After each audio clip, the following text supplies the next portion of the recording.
మరణము మరువకురా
కాలక్షేపోన కర్తవ్యం క్షీణం ఆయుర్దినే దినే యమస్య కరుణా నాస్తి కర్తవ్యం హరికీర్తనం అని చెప్తోంది కదా ధర్మశాస్త్రము. ఇవాళ మనం చేసేది ఈ పద్యానికి అనుసరించే గత 6 రోజుల నుంచి చేస్తున్నాం. ఇక్కడ శ్రీమద్ అద్దాళ ఆదిభట్ల నారాయణదాసు వర్యుల 161వ జయంతి ఉత్సవాలు చాలా అంగరంగ వైభవంగా జరుగుతున్నాయి. ఇవాళ 6వ రోజు. నేను ఇక్కడ హరికథ చెప్పడానికి ఒక క్వాలిఫికేషన్ ఏంటంటే మా పరమ గురువులు అన్నమాట.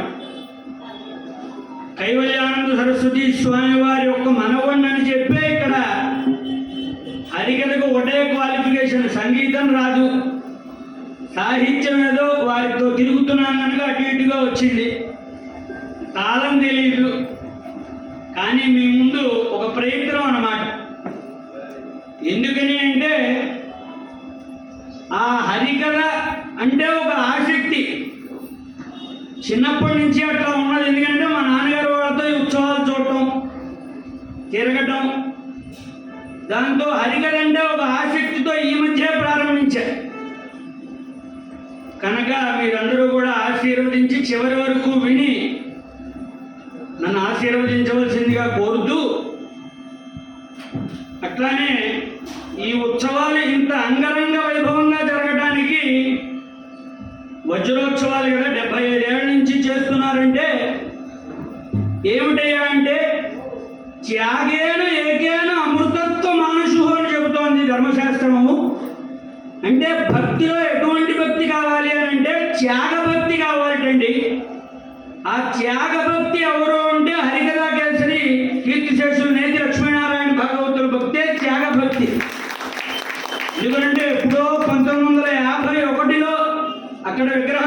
ఇచ్చారు. వారి భక్తిని అనుసరించే కదా ఇవాటి వరకు 75 ఏళ్ల నుంచి కూడా ఇటువంటి కార్యక్రమాలు జరుగుతున్నాయి అని అంటే దానికి కారణం వాళ్ళ త్యాగ భక్తే ఈనాడు ఈ ఫలం అన్నమాట. కనుక వాళ్ళ మనువులు యనమండ్ర కృష్ణయ్య గారు కూడా ఈ సంస్థకి ఎంతో ఇతోధికంగా సహాయం చేసి మాలాంటి వాళ్ళు కూడా ప్రోత్సహించడం అన్నమాట. అరే నాన్న హరికథలు నేర్చుకోండిరా, నేర్చుకోకపోతే ఏమవుతుందంటే హరికథ మీద ఇంట్రెస్ట్ పోతుంది. కనుక వీళ్ళందరి సహాయంతో బ్రహ్మాండంగా వైభవంగా జరుగుతున్నాయి ఉత్సవాలు. ఆ తర్వాత ఎక్కువ పొగడకూడదని తెలుసుకుని కథా ప్రారంభం చేద్దాం. టైం లేదు కనుక చదివింపులన్నీ చివరిలో చదివించుకుందాం. మీరంతా కథలు విని నన్ను ఆశీర్వదించవలసిందిగా మనవి. త్యాగేన ఏకేన అమృతత్వ మానుషు అని చెబుతోంది కదా ధర్మశాస్త్రము. అంటే త్యాగభక్తి కావాలన్నారు. అటువంటి త్యాగమూర్తులు ఈ ఆంధ్రదేశంలో 3 జన్మించారటండి. ఏమిటయ్యా ఏమిటి? ఆంధ్రదేశంలో 8 కోట్లు 10 కోట్ల మంది ఉన్నారు కదా, నువ్వు 3 అంటే వాళ్ళు నరుల సామ్రాజ్యాన్ని పాలించలేదండి, నరహరి సామ్రాజ్యాన్ని పాలించారు వాళ్ళు. ఆ నరహరి సామ్రాజ్యాన్ని పాలించిన 3 రాజులు ఎవరంటే ఎన్నగా రాణి పుణ్యమోనరించిన దేవుడు ఆంధ్రపాద తాకన్నది పుత్రుల ముగ్గుర, తాకన్నది పుత్రుల ముగ్గుర కామ్య విదూరుల గాఢ భక్తి రాముని సంస్మరించడి మహాత్ముల. గాఢ భక్తి రాముని సంస్మరించడి మహాత్ముల పోతన త్యాగరాజ గోపాలంగా పేరుగల భక్తుల సజ్జన బంధీయుడ కన్నది ఆంధ్రమాత. ఆంధ్రమాత గర్భశక్తి ముక్త ఫలాలుగా 3 మహానుభావులు జన్మించారటండి.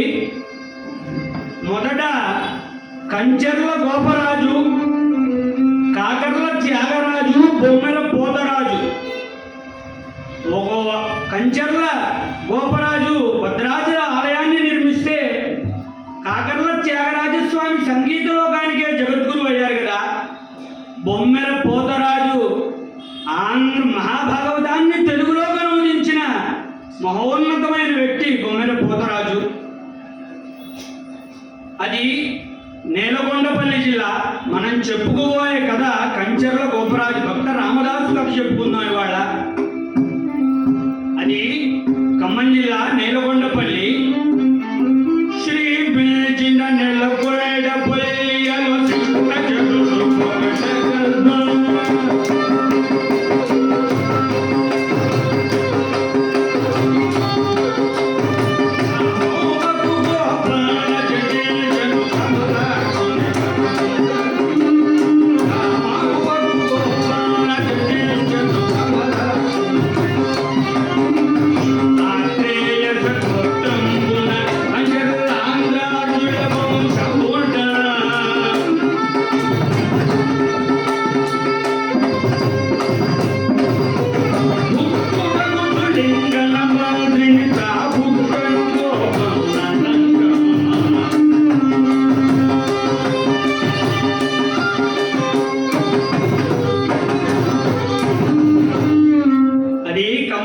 నేలకొండపల్లి గ్రామము.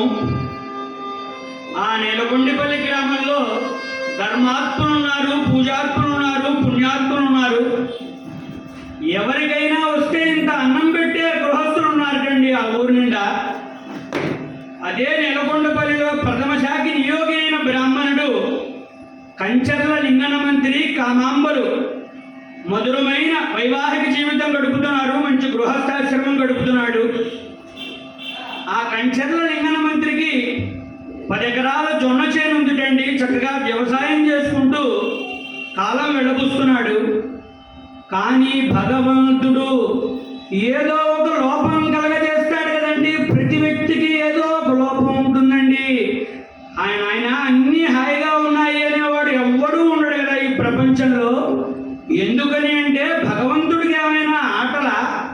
మనకి ఏదో ఒక బాధ పెట్టి అతను నవ్వుతూ ఉంటాడా అంటే కాదండి, మనం చేసుకున్నవే మనం అనుభవిస్తున్నామనే ఊహతో ఉండాలి కదా. మనం ప్రారంభం భోగదేనశ్చేతని, ప్రారంభం అనుభవించందే రాదండి.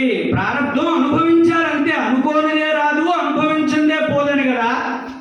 ఆ ప్రారంభ కర్మ వశము చేత కంచర్ల లింగనవంతుడికి కామాంబలకి సంతానం లేదండి. అనేక నోములు నోచారు, వ్రతాలు చేశారు, ఎన్నటికీ సంతానం కలగలేదు. అరే, సంతానం దేనికోసమయ్యా అంటే ఏదో ఆస్తులు పంచుకోవటం కోసమో, లేకపోతే ఇంకో బిల్డింగులు పంచుకోవటం కోసమో, అకౌంట్ బ్యాలెన్స్లు పంచుకోవటం కోసం కాదు కదా.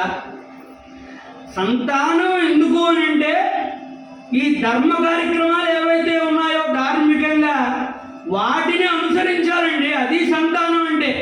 అంతేగాని కేవలం ఈ ఆస్తులు పంచుకోవడానికి సంతానం అక్కర్లేదు. కనుక అటువంటి సంతానం కోసం ఎన్నో నోములు వచ్చారు, వ్రతాలు చేశారు. ఆ ప్రారంభ కర్మ పరిపక్వత దిశకు వచ్చింది.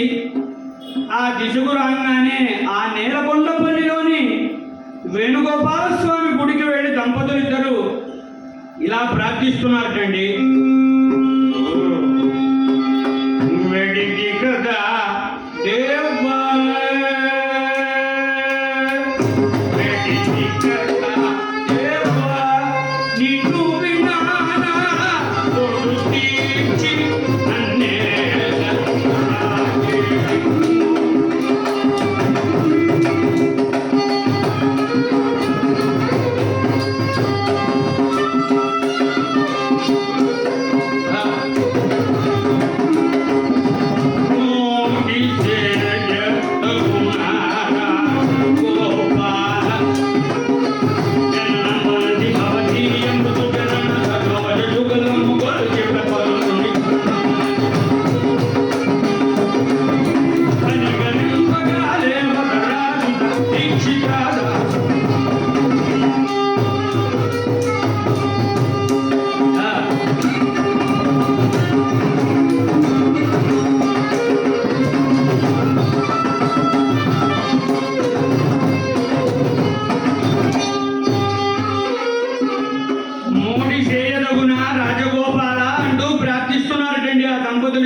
చెప్పాం కదా. దైవానుగ్రహం కలగందే కలిగేది లేదు లోకంలో. వాడి దయ కలిగితే కలగంది లేదు కదా లోకంలో. వాడి దయ ఉంటే చాలుటండి, అన్నీ కలిగిపోతాయని చెప్పారు కదా పెద్దలంతా. అట్లానే వీళ్ళు ప్రార్థించారో లేదో ఆ వేణుగోపాల స్వామి దయతో కామాంబ గర్భవతి అయింది. ఆ గర్భవతి అయిన కామాంబ 9 నెలలు 9 మాసాలుగా గడిచినాయి. పాపం లేటుగా వచ్చింది కదా, ఏజ్డ్ ప్రెగ్నెన్సీ లాగా చాలా 9 యుగాలుగా వాళ్ళు గడిపారు. చక్కగా పురిటి వేదన అనుభవిస్తోంది కామాంబ. ఒకనాడు సమయాన మంత్రసానిని పిలిచారు. పిలిచి, అమ్మా ఆవిడ వేదన అనుభవిస్తోంది, తొందరగా కానివ్వండి అంటే లింగన మంత్రి బయట వాకిట్లో అటు ఇటు తిరుగుతున్నాడండి. ఎందుకంటే కంగారు కదా, లేక కలిగాడు కదా, తల్లికి ఎట్లా ఉంటుందో బిడ్డకి ఎట్లా ఉంటుందో అని. చక్కగా మంత్రసాని ప్రసవం పూర్తి అయింది. కానీ బయటికి వచ్చి లింగన మంత్రి గారు ఏమిటి మంత్రసాని ఏమిటి అంటే మగ పిల్లవాడు జన్మించాడని చెప్పిందండి. మగ పిల్లవాడు అసలే పిల్లలు పుట్టకపోవటం కదా. పిల్లలు ఏదో ఒకటి పుట్టితే చాలంటే అందున మగ పిల్లవాడు పుట్టేటప్పటికి ఒక పాయింట్ ప్లస్ కదా. చాలా సంతోషంతో అటు ఇటు తిరుగుతూ ఊరి వారందరినీ పిలుస్తున్నాడు. ఆ ఊరి వారందరినీ పిలిచేటప్పటికి మంత్రసాని చెప్పింది, నాయన లింగన మంత్రి పిల్లవాడు పుట్టాడు కానీ అందండి. ఏంటమ్మా ఏమైంది, తల్లికి ఏమన్నా అయిందా, బిడ్డకి ఏమైనా అయిందా కానీ అంటావు ఏంటంటే పిల్లవాడు ఎంతసేపటికి ఏడు పాపట్లేదని చెప్పాడండి. పుట్టిన పిల్లవాడు ఏడుస్తాడు కదా, మామూలే, అది సహజమే అని అనుకున్నాడు లింగన మంత్రి. కానీ ఎంతసేపటికి ఏడు పాపట్లేదండి. పుట్టిన ఒక రోజంతా అయిపోతుంది. 8 గంటలైంది, 10 గంటలైంది, 15 గంటలైంది, వాడు ఏడు పాపట్లేదు కండి. ఏడు పాకపోయేటప్పుడు గబగబా లింగన్న మంత్రి లోపలికి వచ్చి రాగి రేకులు కట్టాడు, మంచం చుట్టూ మామిడి మండలు కట్టాడు, నానా తోరణాలు కట్టాడు.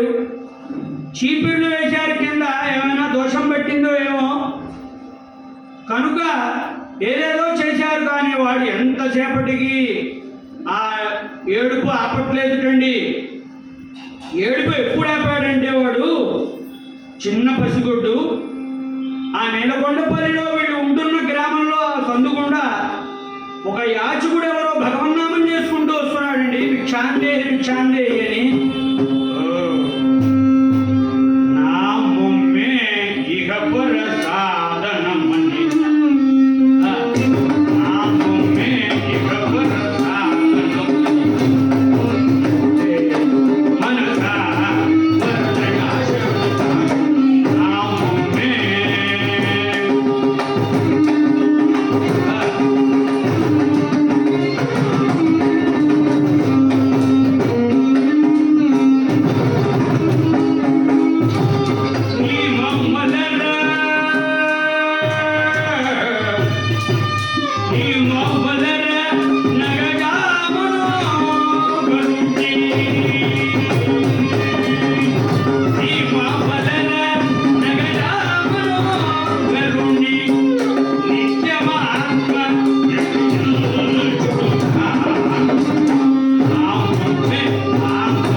పసి పిల్లవాడు ఏడుపు టక్కన ఆపేశాడండి. చెవులు రెక్కించి వింటున్నాడు. ఎటువైపు భగవన్నామం వినపడుతోందో అటువైపుగా వింటున్నట్ట. వెంటనే లింగన మంత్రికి నోటి మీద వేలు ఖర్చుకుని, అరే ఎంతటి భాగ్యవంతుణ్ణి భగవంతుడా, నేను సంతానం ఇవ్వమంటే ఇటువంటి వాడిని ఇస్తావా? ఆహా, ఏమి భాగ్యం, ఏమి భాగ్యము. భగవన్నామం వినంగానే ఏడుపు ఆపటం అంటే చాలా పుణ్యం కదండి. ఈ రోజులు పిల్లవాళ్ళు ఎవరైనా చూస్తున్నావా? అరే, ఇట్లా నారాయణ దాస్ గారు ఉత్సవాలు జరుగుతున్నాయి సీతారామ కళ్యాణ మండపంలో. ఊరుకునే టీవీ చూడటం ఎందుకురా బాబు, ఫోన్ చూడటం ఎందుకు? కాసేపు వచ్చి భగవన్నామం చేసుకోరా అంటే ఒక్కడు వస్తాడా? పిల్లలకు మనం నేర్పించాలి కదా, వాటి నుంచే పిల్లలకి నేర్పించాలి కదా. మనమే పిల్లల్ని పాటి చేస్తే ఎట్లాగా అని మనం ఒక్కసారి ఆలోచించుకోవాలి. ఎందుకని అంటే భగవంతున్నాము ఇంటి దగ్గర చేసుకోకూడదు అంటే ఇంటి దగ్గర కుదరదండి. మనసు లయం అవ్వాలంటే ఇట్లాంటి చోట్లే 10 మందితో కలవాలటండి. చిన్నప్పటి నుంచి మాకు అట్లా అలవాటు అయ్యే ఇవాళ రోజున ఈ యొక్క భాగ్యం కలిగిందని మేము ఎప్పుడూ అనుకుంటూ ఉంటాము. ఎందుకనంటే హరికథేదో సంపాదన వృత్తికో లేకపోతే ఇంకోటిగో అక్కర్లా, సంపదకి పోలుడు భగవంతుడు అన్నీ చేశాడు. కానీ హరికథ కాసేపు భగవన్నామని చెప్పుకోవటంలో దోషమేం లేదు కదా. కనుక పిల్లవాడు చెవులు ఎక్కించి వింటున్నాడు. వెంటనే లింగన మంత్రి ఏమన్నాడంటే, నాయన, మహోన్నతమైన వ్యక్తి నాకు కలిగాడు కనుక ఆ మంత్రసారిని పిలిచి యాచకుడికి భిక్ష వేయమన్నారు. యాచకుడికి భిక్ష వేసి మరలా యాచకుడు తిరిగి ప్రయాణం అయ్యేటప్పటికి మరలా ఏడుపు ప్రారంభించాడండి. ఇతను చిన్నపిల్లవాడు మరలా ఏడ్చట. వెంటనే లింగన మంత్రి గమనించి ఇతనికి వయసు వచ్చేంతకాలం అంటే ఊహ తెలిసేంతకాలము అహరహం రామనామం పండించాలి, అహరహం రామనామం జపించాలి అని చెప్పి ఆ ఇంటి నిండా ప్రచారం చేశారట. అహరహం రామనామం జరుగుతోంది. 10 రోజులు వెళ్ళిపోయింది, పురుడు వెళ్ళిపోయింది. బారసాల మహోత్సవం జరిపించారు. ఆ నేలుకొండపల్లిలోని వేణుగోపాలస్వామి దయతో కలిగాడు కనుక గోపన్న అని నామకరణం చేశారు. గోపన్న శుక్లపక్ష క్షపాకర రేఖలా పెరిగి పెద్దవాడు అవుతున్నాడండి. కాలం ఎవరి కోసం ఆగదు కదా, కాలం మన కోసం ఆగదు కదా. మనం దానిలో లయమై నడుస్తూ ఉండాలి కదండి. కాలం ఎవరి కోసం ఆగదు. ఎందుకంటే 12:20 అయిపోయింది. అప్పుడే 1 గంటలో ముగిస్తాను. ఆ కాలం ఎవరి కోసం ఆగినట్టుగా శుక్లపక్ష క్షపాకర రేఖలా పెరిగి పెద్దవాడు అవుతున్నాడు. 5 ఏళ్ల వాడయ్యాడు. అక్షరాభ్యాసం చేశారు. 7 ఏళ్ల వాడయ్యాడు. ఉపనయనం చేశారు. చక్కగా రోజు బడికి వెళ్ళి తిరిగి వస్తున్నట్టండి. రోజు గోపన్న బడికి వెళుతున్నాడు, మళ్ళీ ఇంటికి తిరిగి వస్తున్నాడు. అలా ఒకరోజు బడి నుంచి ఇంటికి తిరిగి వచ్చే మార్గంలో దేవాలయంలో ఒక పురాణ పంతులు గారు చెబుతున్నట్టండి. ఒక పురాణం చెప్పే మనిషి పురాణం చెప్తున్నట్ట రాముడు వారధి కట్టిన విషయం చెప్తున్నట్టండి. ఆ రాముడు వారధి కట్టిన విషయం చెప్తుంటే గోపన్న 8 ఏళ్ల పిల్లవాడు అటుగా వెళుతూ ఆ గుడి దగ్గర ఆగాడండి. ఏదో కథ జరుగుతోంది కదా, ఒకసారి విని వెళదామని చెప్పి ఆ ధ్వజస్తంభం దగ్గరికి వెళ్ళి ఆ ధ్వజస్తంభం దగ్గర ఆనుకుని ఇట్లా చూస్తూ వింటున్నాడండి. అరే ఆ పురాణ ప్రవచకులు రాముడు వారధి కట్టిన విషయం చెప్తున్నట్టండి. ఆ వారధి కట్టిన విషయం చెప్పేటప్పటికి ఈ మన 8 ఏళ్ల గోపన్న సమాధి స్థితిలో చేరాటండి. ఇందిరారమణ గోవింద హరి. ఎట్లాగంటే ఎంతటి భాగ్యం నేను రాముడి కాలంలో పుట్టనైతేనే కదా, నేను రాముడి కాలం పుట్టినట్టే ఒక రాయి వానరుడు అయ్యేవాడిని కదా, ఒక రాయి నేను కూడా మోసేవాడిని కదా. రాయినైనా కాకపోతిని రామపాదము సోకగా, బోయనైనా కాకపోతిని రామకావ్యము చేయగా. అట్లా అరే నేను రాముని కాలంలో పుట్టనైతిని కదా, ఎంతటి భాగ్యం అని అట్లా పురాణం అయిపోయినా సరే సమాధి స్థితిలోకి చేరట్టండి. ఆ భక్తితో వెంటనే పురాణం అయిపోయింది, ఎవరికి వాళ్ళు సర్దుకున్నారు. ఇక చివరికి మిగిలేది ఎవరు అంటే కార్యకర్తలే కదా. ఈ కుర్చీలు సర్దటము, పట్టాలు ఎత్తటము, ఈ పేమెంట్లు చేయటం, ఇవన్నీ కార్యక్రమాలు ఉంటాయి కాబట్టి అవన్నీ చేసుకుంటూ అటుగా వెళ్ళేటప్పటికి గోపన్న ధ్వజస్తంభం దగ్గర ఇట్లా తలకాయ పెట్టుకుని ఏడుస్తున్నట్టండి. నాయనా ఎవరెవరా నువ్వు? గోపన్న లింగన మంత్రి గారు అబ్బాయి కదా, ఏమిట్రా రాత్రి 9 అవుతున్నా ఇక్కడే ఉన్నావు? అదేమిటండి పురాణం అయిపోయిందా అని అన్నాడు. ఆ పురాణం ఇప్పుడేంట్రా, అరగంట క్రితమే అయిపోయింది, నువ్వు ఇంటికి వెళ్ళలేదా? బడి నుంచి ఇంటికి పోవాలి కదా అని అంటే, అయ్యా గురువు గారు పురాణం చాలా బాగుంది, మళ్ళీ ఎప్పుడండి అని అంటే, రేపు ఉందిరా మళ్ళీ పురాణం, రేపు వద్దుగాని అని అంటే, అయ్యో రేపటి వరకు ఆగాల. అదండి భక్తి, రేపటి వరకు ఆగాల. రే ఎంతటి భాగ్యము. రేపు ఎన్ని గంటలకు పురాణం ప్రవచనం అని అడిగాట. 6:30 కల్లా స్టార్ట్ అవుతుందిరా నాయన అంటే, సరే తప్పకుండా 5ంటికే వచ్చి కూర్చుంటా అని అన్నట్ట అని. సరే తిరిగి మామూలు స్థితికి వచ్చి సరాసరి ఇంటికి చేరుతున్నాడండి.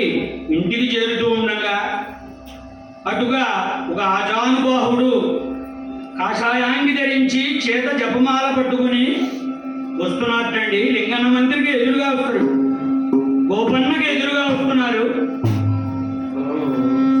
కర్రకి పోషిన సాత్విక ప్రతిమా, కర్రకి పోషిన సాత్విక ప్రతిమా ఆకర్షణీయంబుతోడ త్రిస్త్రాయి మ్రోగు తంత్రి నవమోయన రవత్రుల గాత్ర మర్యాద తోడు తనసి జంగమ తీర్థమోయన కబీరు పారవశ్వమునకు లోగి ప్రకృతి కాంత చేష్టలాడింది చూడ, ప్రకృతి కాంత చేష్టలాడింది చూడ, ఆట పాటల రామనామ ప్రభావమడరా,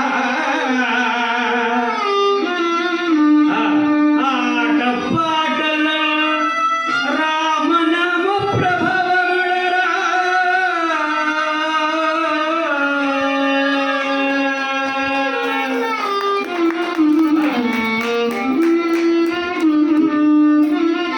కాషాయాంగి ధరించి చేత జపమాల పట్టుకుని గోపన్నకు ఎదురుగా వస్తుంటే, గోపన్న ఏం చేశాడంటే సరాసరే పాదాక్రాంతుడయ్యాటండి. మనసా శిరసా వరుసా పదాభ్యాం పరాభ్యాం ప్రణామోష్టాంగ ఉచ్యతే అని 8 అవయవములు తాకుతూ సాష్టాంగపడి స్వామి నమస్కారం స్వామి అనేటప్పటికీ కబీరు నెవ్వెరు పొంది, అరే రే ఇంత చిన్న వయసులో నీకు ఇంత సంస్కారం ఒప్పిందా? లేవదీసి అరే ఎవరవయ్యా నువ్వు? మీ నాన్నగారి పేరేంటి, మీ అమ్మగారి పేరేంటి, మీరు ఎక్కడ ఉంటారయ్యా అంటే, అయ్యా మా నాన్నగారి పేరు లింగన్న మంత్రి, తల్లి కామాంబ, మాది పక్క సందులోనేనండి. అయ్యా ఈ రాత్రికి మా ఇంటికి దయచేసి దేవతార్చన చేసి మరునాడు ఉదయం వెళ్ళండి స్వామి అని చెప్పాడు. సరేరా అచ్చరు ఉంది. ఆ కబీర్ అంటే కబీరు అనుయాయులందరినీ కబీర్ అనే అంటారు కనుక కబీర్ అంటే వేరే ఉద్దేశం అనుకోకర్లా మనం. కనుక కబీర్ అనుయాయులందరినీ కబీర్ అనే పిలువబడుతుంది. కనుక ఆ లింగన మంత్రి ఇంటికి వచ్చారు. ఇంటికి వచ్చి కాళ్ళు కడుక్కొని భోజనం చేసి ఆ రాత్రంతా గోపన్న మేలుకొని, స్వామి నాకు ఏదైనా భక్తి మార్గం ఉంటే చెప్పండి స్వామి, ఏదైనా నేను తరించే మార్గం ఉంటే చెప్పండి అంటున్నట్టండి. 8 ఏళ్ల పిల్లవాడు అంత మాట మాట్లాడుతున్నాడు కదా, ఏదైనా తరించే మార్గం ఉంటే చెప్పడండి. కబీర్ అంటున్నారు, రామచంద్రుడి కళ దైవ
పరిపరి విధాలుగా రాముడి గురించి చెబుతూ మరునాడు ఉదయం అయిపోయింది ఆ భక్తి పారవశ్యంలో.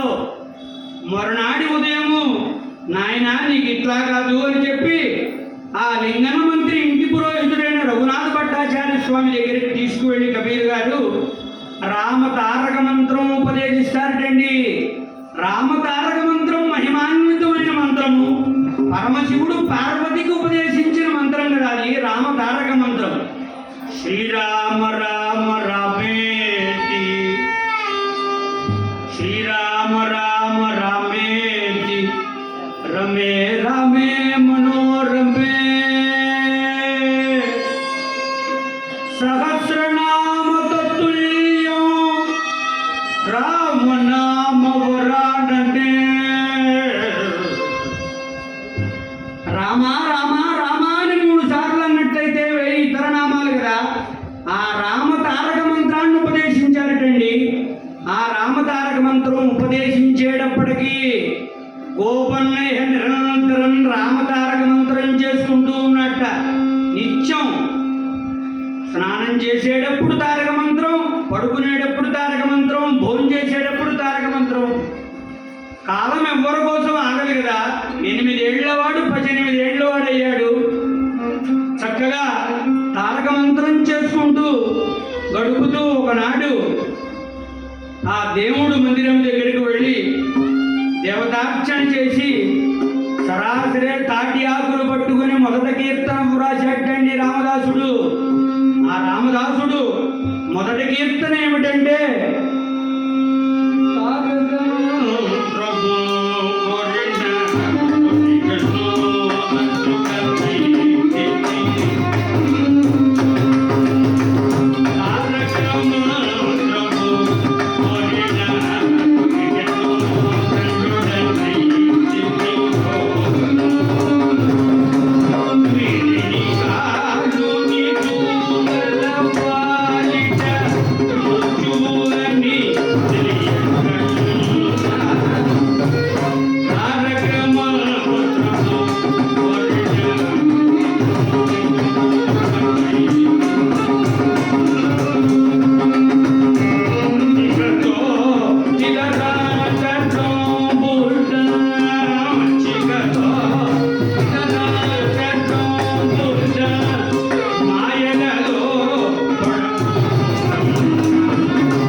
తరువాత గురువు పెట్టిన నామ సార్థకత అయింది కదా, రామదాసు అని పిలిచారట.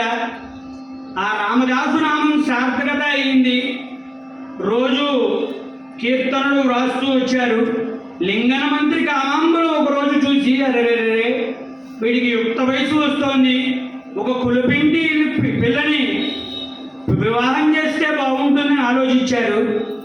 వీడు నిరంతరం భగవన్నామం చేస్తూ ఉన్నాడు కదా, వీడిని ఇట్లా వదిలితే బాగుండదు, ఎవరినో ఒకళ్ళు తగిలిస్తే కానీ భగవంతుడు కొంచెం పక్కకి తప్పుకుంటాడు కదా అని చెప్పి సరాసరి ఒక కులపిండి ఇంటి కోసం చూస్తున్నారు.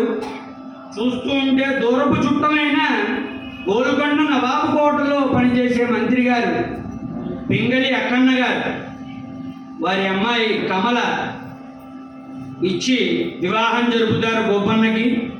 గోపన్న కమలుడు వైవాహిక జీవితం మధురానుభూతిగా సాగుతూ ఉంటుంది. చక్కటైన వైవాహిక జీవితం గడుపుతున్నారు. కాలం ఎవరి కోసం ఆగదు కదా, మళ్ళీ తిరిగి కాలం తిరిగి మళ్ళీ అట్లా తిరుగుతూనే ఉంటుంది కదా. సరాసరే కమల గర్భవతి అయిందండి. 9 మాసాలు గడుచున్నాయి. 9 మాసాలు గడిచిన తర్వాత ఒకరోజు ప్రసవ వేదన అనిపిస్తోంది లోపల. లింగన మంత్రి కామాంబలిద్దరూ ఆ ఇంటి బయట అరుగు మీద కూర్చున్నారండి. అరుగు మీద కూర్చుని కామాంబ, లింగన్న గారు అంటున్నారు, కామాంబ ఏమిటో తలకాయ బాగా నొప్పిగా ఉంటుంది, చాలా తలకాయ నొప్పిగా ఉంటుందని చెప్పి అట్లా మాట్లాడుతూ సరాసరే పడిపోయాడండి. కామాంబ ఒళ్ళో ఇందిరా రమణ గోవింద హరి. ఏమండి అంటూ కామాంబ కూడా వాడిపోయిందిటండి. ఇందిరా రమణ గోవింద హరి. స్నేహితులు ఒకరినొకరు పరమపడించారు. అరే వెంటనే మంత్రసాని పిలిచిందిటండి. గోపన్న, రామదాసు నీకు మగ పిల్లవాడు కలిగాడయ్యా అందిటండి. అరే మగ పిల్లవాడు కలిగాడా అని సంతోషించే వేళలోనే పక్కనే ఇంకొకళ్ళు పిలిచి, రామదాసు ఒకసారి రావయ్యా, బయటికి రా ఒకసారి అన్నారండి. బయటికి రాగానే ఆ ఇద్దరి తల్లిదండ్రులు ముతకరేపడాలు చూసి, అరే స్వామి, తల్లిదండ్రులు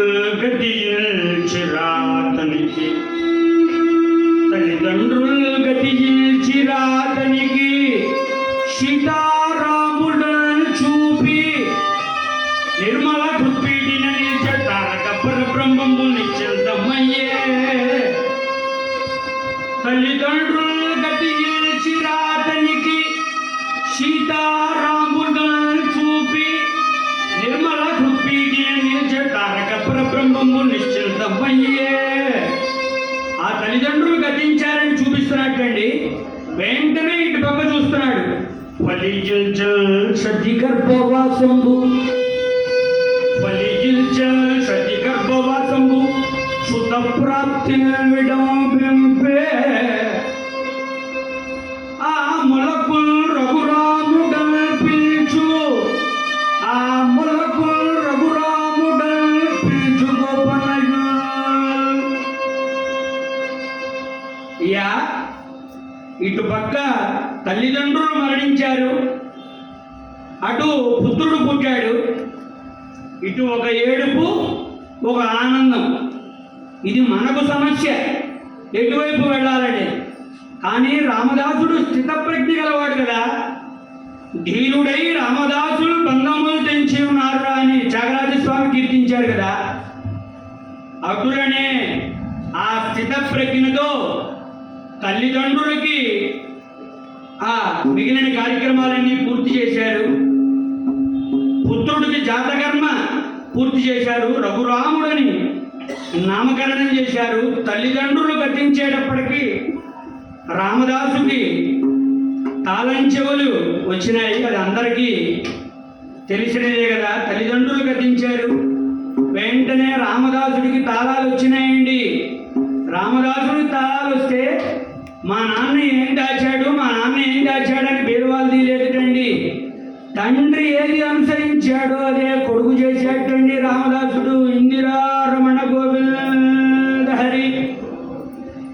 ఏమిటయ్యా అంటే దరిద్ర నారాయణ సేవ అని పెట్టి లేని వాళ్ళకి ఇంత అన్నం పెడుతూ ఉండేవాటండి. ప్రతిరోజు అన్నసంతర్పణలు జరుగుతూ ఉండేవిట. ప్రతిరోజు కనీసం కొన్ని వేల మంది దరిద్ర నారాయణ సేవ అని పెట్టారు రామదాసు గారు తండ్రిని అనుసరించి. అదేమిటయ్యా దరిద్ర నారాయణ సేవ అంటే అందరూ వచ్చి తింటారా అంటే అది కాదుటండి. ఎటువంటి వాళ్ళకి పెట్టేవాటంటే పూర్వజన్మలో ఏదో పాపం చేసి ఈ జన్మలో క్షుత బాధ అనుభవించే వాళ్ళకి పెట్టారండి రామదాసు గారు. ఏదో బ్రాస్లెట్ ఉంగరాలు కడియాలు ఉన్న వాళ్ళకి అయ్యా రెండు రెండు రెండు అని కూర్చుని పెట్టట్లేదుట. ఎవరైతే క్షుత బాధ అంటే అన్నం లేక అలమటించిపోతున్నారో అటువంటి వారందరికీ పెట్టేవారండి ఇందిరా రమణ గోవింద హరి. అట్లా రోజు కొన్ని వేల మందికి అన్న సంతర్పణలు చేస్తూ తన తండ్రి ఇచ్చిన ఆస్తంతా హారతి కర్పూరంలాగా పూర్తి చేసేటండి రామదాసుడు. పూర్తిగా తన 10 ఎకరాల జొన్న చేను అమ్మి వేసేట చక్కగా అన్నదానం చేశాడు. ఈ రోజుల్లో అటువంటి వారు ఎవరైనా ఉంటారా అని ఆలోచిస్తే ఉండకపోగా కొడుకే అప్పు చేసి తండ్రికి అప్పు చెబుతాడండి. నాన్న ఇదిగో అప్పులు, ఈ చిట్టి చూపించి నాన్న నువ్వే తీర్చాలి నాన్న అని అంటాడండి. తండ్రి ఇచ్చిన ఆస్తంతా చక్కగా హారతి కర్పూరంలాగా పూర్తి చేసి మొత్తం తన ఉంటున్న ఇంటిని కూడా అమ్మి అన్నదానం చేసేటండి. ఇవి ఎందుకయ్యా ఈ కథలన్నీ చెప్పుకోవటం అని అంటే ఇగో రామదాసుడు ఇల్లు అమ్ముకున్నాడు కదా, తర్వాత హారతి కర్పూరంలాగా చేశాడు కదా, మనం ఎందుకు అట్లా చేయకూడదు అనే ఉద్దేశం కాదండి. కనీసం అందులో ఒక రవ్వంతైనా మన దగ్గర ఒక 50,000 ఉన్నాయనుకోండి, ఇదిగో నారాయణదాస్ గారు ఉత్సవాలు జరుగుతున్నాయి కదా, ఒక 500 రూపాయలు వెళ్ళి చదివిద్దామనే ఆశ కలగటం కోసం ఇటువంటి కథలన్నీ ఉన్నాయి. కానీ అదిగో రామదాస్ గారు చెప్పారు హారతి కర్పూరంలాగా వెళ్ళిపోయింది కనుక మనం అటువంటి పని చేయకూడదనే ఉద్దేశం కాదు. ఈ కథల వల్ల ఒక రకమైన ప్రక్రియ ఏర్పడుతుందనే ఉద్దేశంతో తప్ప ఆ ఉన్న ఇంటిని కూడా అమ్మవేసి అన్నదానం చేశారు. గొడ్లశాలలో నివసిస్తూ ఉన్నాడు రఘురాముడు పిల్లాడు. ఒకరోజు ఆకలి ఆకలి ఆకలి అని ఏడుస్తున్నాడండి. ఆ గొడ్లశాలలోనే ఒకరోజు ఆకలి ఆకలి ఆకలి అని ఏడుస్తూ ఉంటే తల్లి కమల తట్టుకోలేక, ఏమండి మీరేమో ఉన్న ఆస్తంతా కరగదీసి అన్నదానం చేశారు, ఇట్లా అయితే ఎట్లా అండి, మన పిల్లవాడికి పడిగేట అన్నం కూడా లేదు కదా ఇవాళ, ఏమిటండో నారు పోసిన వాడు నీరు పోయాడా, అట్లా మాట్లాడితేమేంటి పిచ్చి కమల, నువ్వు నా భార్య అయి ఉండి అటువంటి మాట మాట్లాడతావా, నారు పోసిన వాడు భగవంతుడు ఉన్నాడు కదే అని చెప్పి చక్రధారి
రాముల వారిని చూపిస్తూ తక్కువేమి కమల, హాయిగా నారు పోసిన వాడు నీరు పోయాడా, ఏం పర్వాలేదనంటే ఏమండి ఊరుకోండి, మీరు అట్లానే చేసి హారతి కర్పూరంలాగా మొత్తం కానిచ్చేశారు కదా, నా పిల్లవాడికి రఘురాముడికి ఇంత అన్నం పెట్టలేని దుస్థితి తెచ్చారు కదా, ఇదేమిటండి, నేను ఒక్క మాట చెప్తా వింటారా మీరు, చెప్పు కమల చెప్పు అన్నాడు రామదాసు.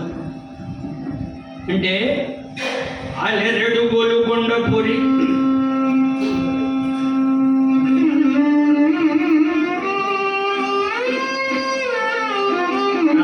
నాకు రాగాలు తెలియదు. ఇక్కడంతా పెద్ద పెద్ద విద్వాంసులు విజయలక్ష్మి బాగుంటారు, శివ కుమారి గారు, తర్వాత వీళ్ళంతా కూర్చుండే నేను చిన్నపిల్లవాడిని. ఏదైనా తప్పు పాడినా మీరు అలెరెడు గోలుకొండపురి అక్కన మాదనం వినమ్మ పలుకడు ఆన బాబు గడ మంత్రులు వారటకేగ ఎదియో ఫలముల బింబకుల్నే రఘుముక్తుని సేవకల్ చూపలుగా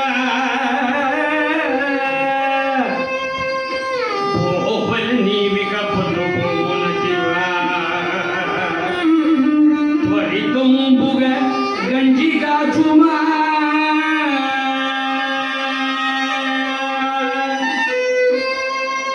అరే నిన్నటి వరకు అతనికి పంచపక్ష పరవాణాలు అతను తిని 1000 మందికి పెడుతున్నాడే, ఇప్పుడు త్వరితంబుగా గంజి కాచుమా అని అన్నారు కదా. అంటే గంజి కాచిమ్మన్నట్టండి కమలని. ఆ కమల గంజి కాచి ఇచ్చింది. సరాసరే రామదాసుడు భార్య మాట విని నేలుకొండపల్లి నుంచి గోలుకొండకు పయనమవుతూ ఉన్నాడు.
దారిని పెక్కు గండము దాటుతూ రామకృపవలంబి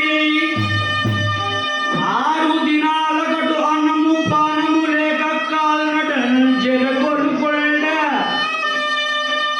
అవశీర్ణంబున ఆ తట్టంకారాజు చేయుచు ఎకాయకి పోమున వపుకొటకు 6 దినాలు నడిచేటండి. నేలుకొండపల్లి నుంచి గోలుకొండకు 6 దినాలు అన్నపానము లేక బక్క చిక్కిపోయి సరాసరే వెళ్ళి ఆ డంకా భజించేటండి. అప్పట్లో అంటే డంకాలే ఉండేవి కదా. సరాసరే డంకా భజించేటప్పటికి భక్తులు బయటికి వచ్చారు. భక్తులు బయటికి వచ్చి ఎవరయ్యాను అంటే అక్కన్న మాతలను మా మేనమామలని చెప్పాటండి. అరేనేరే అక్కన్న మాతలను మేనమామల, మరేమిటయా నువ్వు ఇట్లా ఉన్నావు అని అంటే పక్కవాడు చెప్పేటండి, మనకెందుకురా వచ్చింది, అవసరమైతే ఆదరిస్తారు లేకపోతే చెదిరిస్తారు, మనకెందుకురా మధ్యలో. సరాసరే తీసుకెళ్ళి అక్కన మాదలను ఇంటి దగ్గర దిగబెట్టారటండి. మన గోపన్నను రామదాసును సరాసరే వెళ్ళి తలుపు తట్టాటండి. తలుపు తట్టేటప్పటికీ అక్కన మాదలు ఇద్దరు ఆ తలుపు తీసి గాఢంగా కౌలించుకున్నారటండి. రామదాసు, ఏమిటయ్యా ఇట్లా వచ్చావు, ఇంత అర్ధరాత్రి వేళ వచ్చావు, అన్నం తిన్నావా, చూస్తేనేమో అట్లా ఉన్నావు, ఏమిటయ్యా ఏమైందిరా అంటే, మావయ్య ఇట్లా జరిగింది, 10 ఎకరాలు జొన్న చేను అమ్మి వేశాను, ఇల్లు అమ్మి వేశాను, నాన్న ఇచ్చిన ఆస్తంతా అమ్మి వేశాను. అరే ఏమైందిరా అంటే, అన్న సంతర్పణలు చేసి అమ్మి వేశాను. సరే దేనికి వచ్చావురా అంటే, నా రాముడికింత నైవేద్యం కోసం వచ్చా అన్నాడండి. నా రాముడికి ఇంత నైవేద్యం కోసం నేను వచ్చానని చెప్పాడు. సరేలేరా, రేపు పొద్దున మాట్లాడదాము, ప్రభువులు వారి దగ్గరికి వెళ్ళి మాట్లాడదాంలే అని చెప్పి రాత్రికి సేద తీరమని, అది మరునాటి ఉదయము బాలబానుడు ఆకాశానికి ఎక్కి బంగారు రంగులతో కిరణాలు ప్రసాదిస్తున్నాడు. చక్కగా తానీష గోల్కొండలో కొలువైన సభలో ఉన్నటువంటి సింహాసనం మీద ఉంటే ఒక పక్క కవులు, మరొక పక్క నట్యవకర్తులు, ఒక పక్క సామంతులు. రాజు కదా, రాజుగురు దెబ్బ కరువా అని అట్లా ఉన్నారట. అక్కన మాదనిద్దరు ఆ కొడుకు వస్తున్నారు. వస్తూ ఈ మధ్యలో వాళ్ళిద్దరి మధ్యలో ఒక బక్క చిక్కిన పేదబాపుడు బ్రాహ్మణుడు, మన రామదాసు గారు కూడా వస్తున్నారు. వస్తూ ఉంటే సరాసరే రాజు, అదేనండి బ్రాహ్మణ, గోబ్రాహ్మణేభ్య శుభమస్తు నిత్యం లోకా సమస్త సుఖినో భవంతు అని. ఏమిటయ్యా అర్థం అంటే, గోవుకి బ్రాహ్మణుడు కూడా అంత స్థాయి ఇచ్చారటండి. కానీ మన వాళ్ళు కొంతమంది పాడి చేసేస్తున్నారు దాన్ని సభాముఖంగా బ్రాహ్మణుడికి ఉండే గౌరవాలు కొన్ని ఉన్నాయి కదా, అది అందరూ కాపాడవలసిందిగా కోరుకుంటూ, ఎందుకంటే గోవుతో పోల్చారట బ్రాహ్మణుడు కూడా. ఆ బక్క చిక్కిన పేదబాపుడు బ్రాహ్మణుడ కనపడుతుంటే సరాసరే తానీష దిగి వెళ్ళాటండి. దిగి వెళ్ళి ఆ రామదాసును అడుగుతున్నారు,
బ్రాహ్మడికి ఇచ్చే గౌరవం, అది మనం కాపాడుకోవాలి కదా.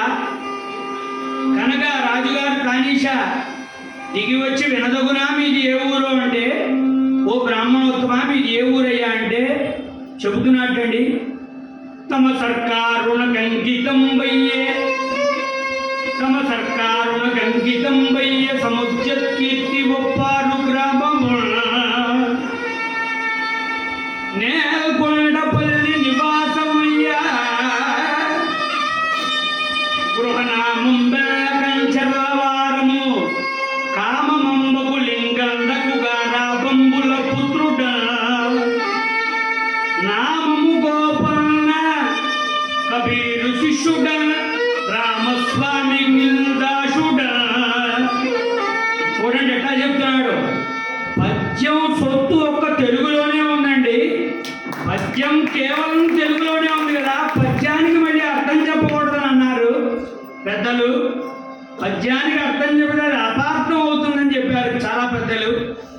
కనుక తమ సర్కారున గంకితం వయ్య సముద్యకీర్తి ఒప్పారు గ్రామము నేల్కొండపల్లి నివాసమయ్యా గృహనామం బెల్లకంచర్లవారము కామమంబకు లింగన్నకు గారాబంబుల పుత్రుడ నామము గోపన్న కబీరు శిష్యుడ రామస్వామి దాసుడ. ఈ పద్యంలో మీరు అబ్జర్వ్ చేశారా? కబీరు శిష్యుడ ముందు గురువుని పెట్టే. అటువంటి వ్యక్తే మన కీర్తిశేషులు నేతి లక్ష్మీనారాయణ భాగవతులు. వారికి అందరూ కరతాధ్వనులతో. ఎందుకని అంటే గురువు ఫస్ట్ ప్రిఫరెన్స్ ఇచ్చారు, తర్వాత భగవంతుడు అన్నారు. వారు అట్లానే కదా 1951లో ఆ విగ్రహం స్థాపించడం, పూజాధికారులు ఎవరు చేస్తారండి? ఆ రోజుల్లో కనుక అట్లా జరిగినాయి. కానీ ఈ రోజుల్లో గురువుకి గుడి కట్టమంటే చందాలన్నీ పోగు చేసుకుని మా గురువు గారికి ఇచ్చి పంపించానని చెప్తారు కదా. కనుక కబీరు శిష్యుడ రామస్వామి దాసుడ, అయ్యా నేను కబీరు శిష్యుణ్ణి, రామస్వామికి దాసుణ్ణయ్యా, మీ సర్కారులోనే ఉంటా నేను నెలకొండపల్లి అని చెప్తే, చాలా బాగుంది బ్రాహ్మణోత్తమ, చాలా బాగా చెప్పావు. ఏమి చేస్తావయ్యా, అసలు పని ఏమి చేస్తావంటే, పనికి మాది రామచంద్ర కరుణ ప్రత్యర్థమశిల్చుండే,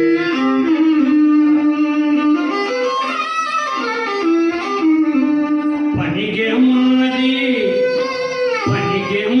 రామచంద్ర కరుణ ప్రత్యర్థమశిల్చుటే పని, శ్రీ రాఘవ పాద కమల ద్వంద్వార్చనాశక్తియే పని, తారక మాద రాజకృత తాత్పర్యానుమోదం పెన్నా పని. చెప్పండి ఎట్లా చెప్తున్నాడు?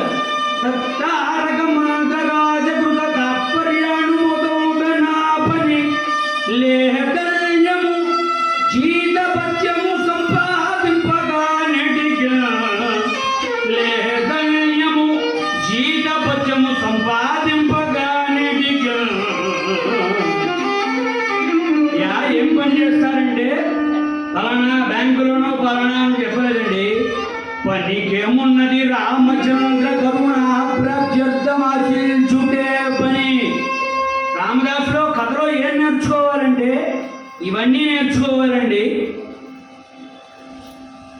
తారక మంత్ర రాజకృత తాత్పర్యానుమోదం నా పని, తారక మంత్రం చెప్పించడమే నా పని, ఇంక వేరే పని ఏమీ లేదు.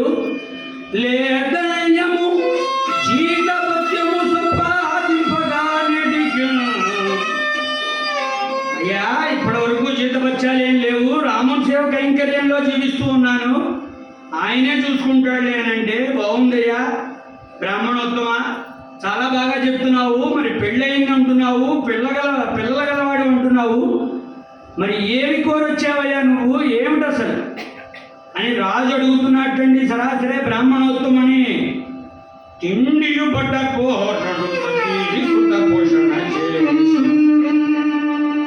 సరాసరే బ్రాహ్మణోత్తముడు రాజుతో చెప్తున్నాడు, తిండియు బట్ట కోరడు సతీ సుత పోషణ చేసి, ముందు రాముళ్ళు అటుపైన మేము, ముందు రాముళ్ళు అటుపైన మేము, అతని పొట్టకు పట్టటన్నమున మా గుండిన ఎట్లే, భోగములు ఉత్సవములు పై మాట, భోగాలు ఉత్సవాలన్నీ పై మాట అండి. భోగములు ఉత్సవములు పై మాట, పిండి కొలంది రొట్టె కదా, పిండిరే ఇట్టి మా స్థితి భూవరా.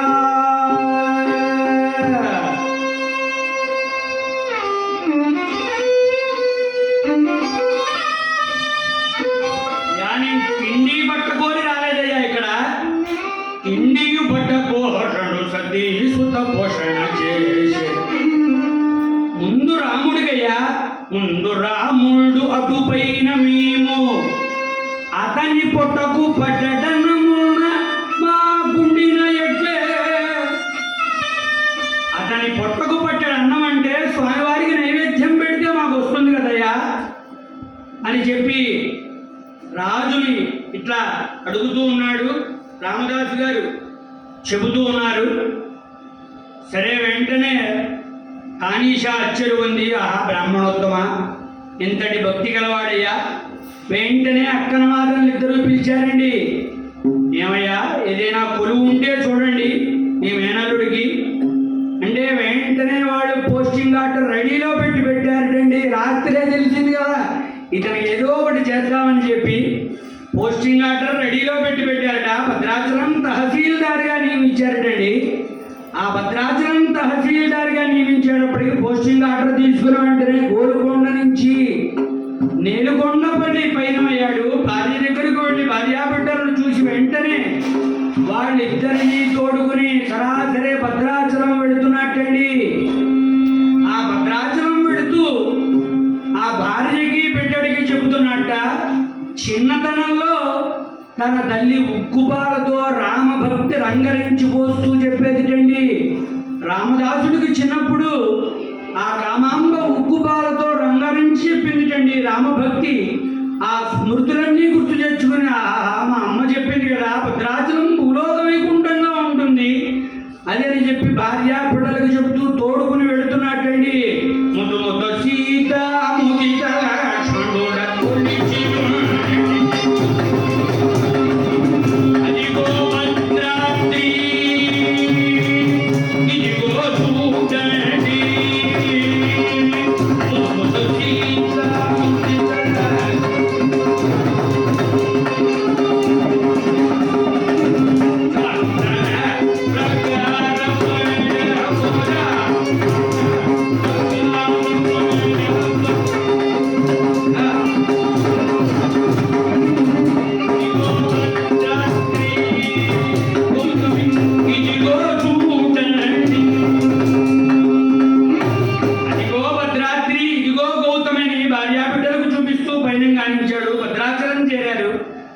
భద్రాచలం ఊరివారంతా ఎదుర్కోలుగా వెళ్ళారటండి. కొత్త తహసీల్దార్ కదా, ప్రోటోకాల్ ఉంటుంది కదా, సరాసరి వెళ్ళి వాళ్ళని ఆహ్వానిస్తుంటే భార్యాబిడ్డలతో గౌతమి నదీ స్నానం చేశారు.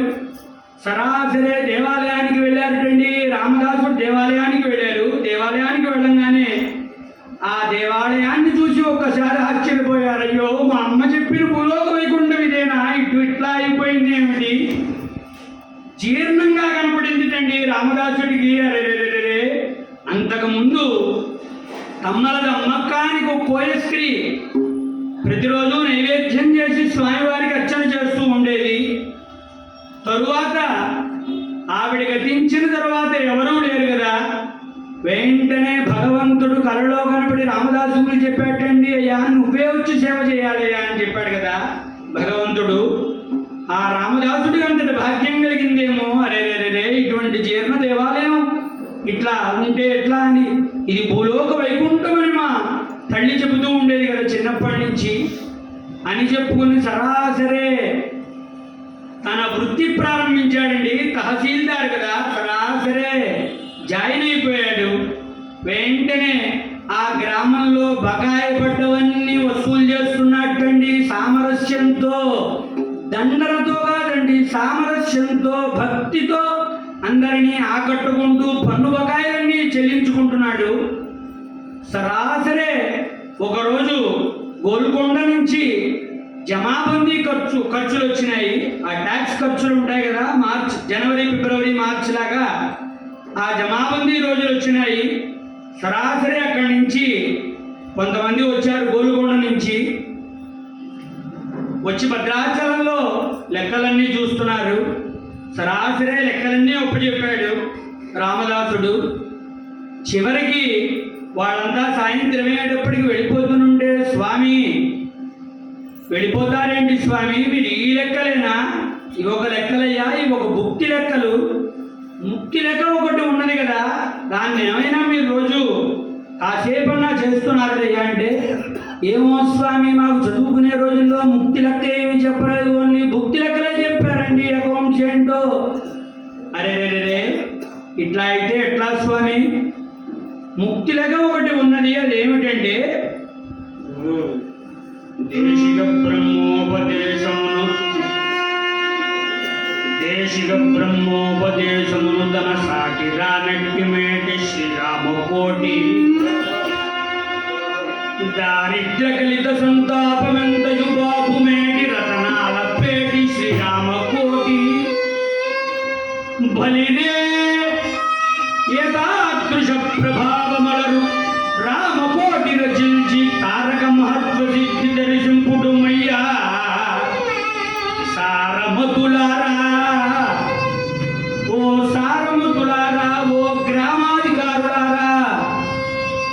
ఈ ముక్తిలక ఒకటి ఉన్నది. రామదాసుడు వాళ్ళకే చెప్పట్లేదు, మనకు కూడా చెప్తున్నాడండి. రామకోటి, అది రతనాల పేటి శ్రీరామకోటి అని. ఎప్పుడైనా తీరిక సమయంలో మనం కూడా రామకోటి బుక్కులు కొనుక్కుని చక్కగా రాసుకోవాలండి.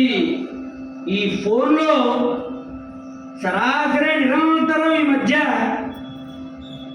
బాగా ఒక నిజమైన ఒక దుర్బుద్ధి ఏంటంటే ఫోన్.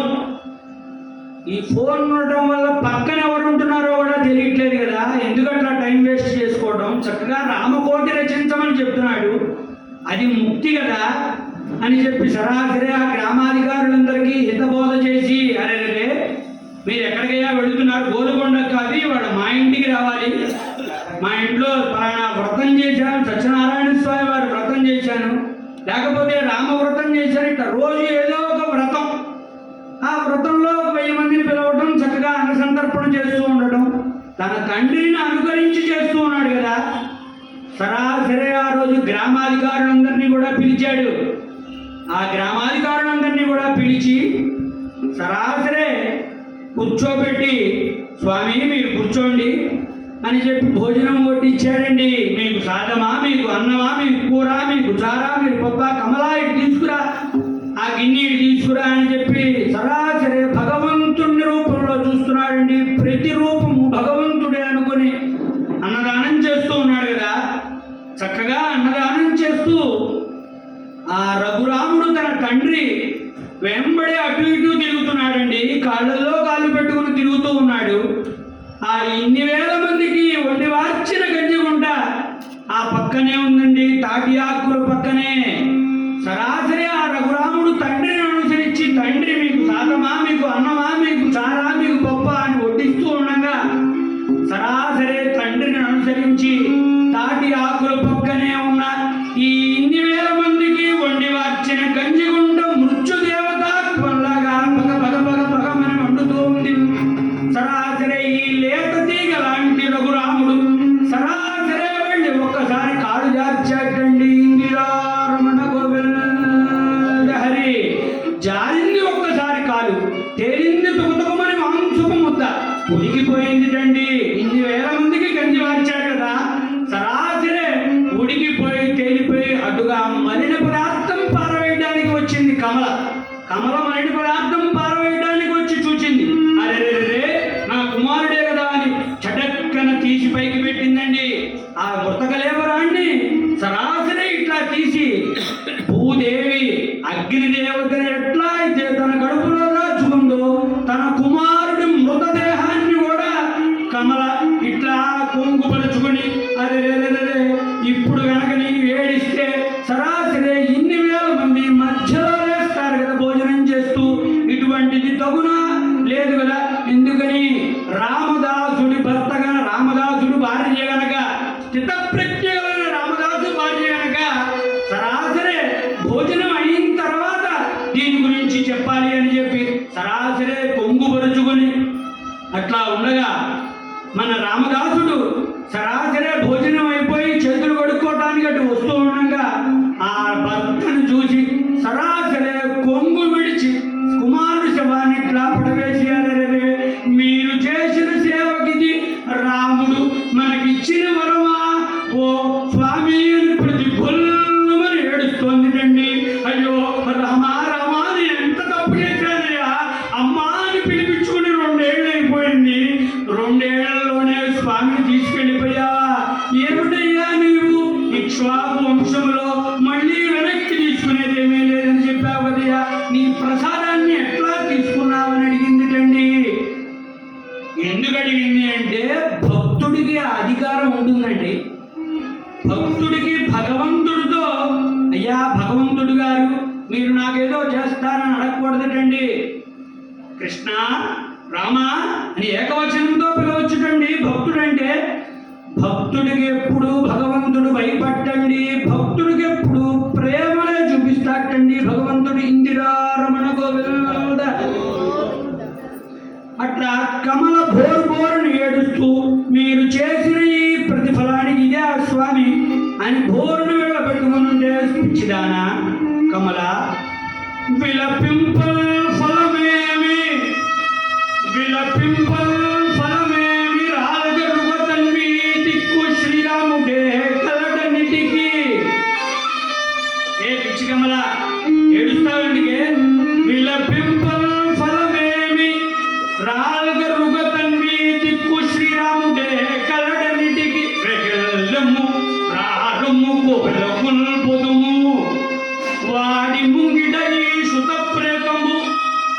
పాట్లు రావలనా మాకి మొట్ల పెట్టుకొనుచు ఈ పాట్లు రావలనా మాకి మొట్ల పెట్టుకొనుచు చూపల్ గోడె మోటమే చూపల్ గోడె మోటమే. అది రామదాసుడు కథలో మనం ఏం నేర్చుకోవాలంటే ఇది విలపింపన ఫలమేమి రాలుగరుగ తన్వి. ఈ హృదయం రావాలంటే మనందరం కూడా ఏదో చిన్న చిన్న వాటికి వాళ్ళు ఈఎంఐ కట్టకపోతే తెగ టెన్షన్ పడిపోతూ ఉంటారు. రాత్రి అయ్యేటప్పటికి రేపు పొద్దున్న 5ంటికి కట్టయిపోతుంది. ఏమి చేయాలని 10 మందికి ఫోన్లు చేయడం, నిద్రపోకపోవడం, దాంతో బీపీలు షుగర్లు రావడం. ఎందుకండి? ఏదైనా భగవంతుడికి అర్పించాలి. ఏదైనా భగవంతుడు, మంచి చేసినా భగవంతుడే, చెడు చేసినా భగవంతుడే, బాధ వచ్చినా భగవంతుడే, సుఖం వచ్చినా అన్ని భగవంతుడు అర్పణం చేయాలండి. విలపింప ఫలమేమి రాలుగరుగ తన్వి దిక్కు శ్రీరాముడే కలడన్నిటికి. కుమారుడు చనిపోతే సరాసరే ఇక్కడ గంజి ఉండేవారు కట్టారు. నేను చెప్పా కదా అటుపక్క కట్టమని, సరాసరి ఇక్కడ కట్టారు ఏమిటని వాళ్ళనే వీళ్ళని చెప్పలేదండి. విలపింపని ఫలమేమి దిక్కు శ్రీరాముడే గలడన్నిటికి. రాగము కోవెలకు పొదుము వాడి ముంగిట ఈ శుద్ధ ప్రేతము ఈ పట్టు రావాలన వాడిని అడుగుదాం పద సరాసరి అని చెప్పి సరాసరే తీసుకువెళ్ళి ఆ దేవాలయానికి మెట్ల మార్గానికి కింద ఆ శవాన్ని పారవేసి సరాసరే భజన చేస్తాడండి. దశరథ నందన రామ దశరథ నందన రామ దయానిధే శ్రీ సీతారామ దశరథ నందన రామ రామ రామ రామ దశరథ నందన రామ.